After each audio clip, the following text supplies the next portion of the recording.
നിങ്ങൾ അറിഞ്ഞോ ഒറ്റപ്പാലത്ത് ഇങ്ങനെ ലൈവ് ആയിട്ട് നിൽക്കാൻ ലൈവ് 7 സൂപ്പർ മാർക്കറ്റ് നിങ്ങൾക്കായി ഓപ്പൺ ആയിരിക്കുന്നു.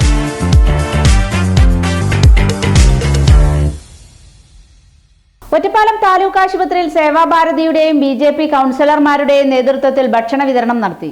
പ്രധാനമന്ത്രിയുടെ 75ാം ജന്മദിനത്തിൽ ഒറ്റപ്പാലം താലൂക്ക് ആശുപത്രിയിലെ രോഗികൾക്കും കൂട്ടിരിപ്പുകാർക്കും സേവാഭാരതിയുടെ നേതൃത്വത്തിൽ എല്ലാ ദിവസവും നടത്തിവരുന്ന ഭക്ഷണ വിതരണം ഇന്നത്തെ ദിവസം BJP വെസ്റ്റ് ജില്ലാ പ്രസിഡന്റും ഒറ്റപ്പാലം നഗരസഭയിലെ BJP കൗൺസിലർമാരായ ഗംഗാധരൻ, മണികണ്ഠൻ, അനിത ശിവദാസ്, പ്രസീത, സഞ്ജുമോൻ, അനിത A, സജിത്ത്, സജീവ് കുമാർ, ഷെരീഫ എന്നിവർ ഭക്ഷണ വിതരണത്തിന് നേതൃത്വം നൽകി.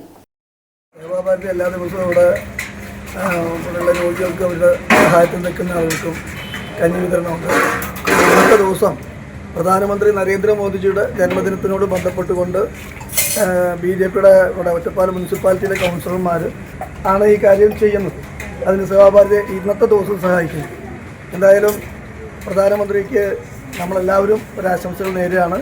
ഇന്ത്യയുടെ പ്രധാനമന്ത്രിക്ക് ദീർഘനാൾ ഈ നാട് ഭരിക്കാൻ കഴിയട്ടെ എന്ന് ആശംസകൾ നേരുന്നു.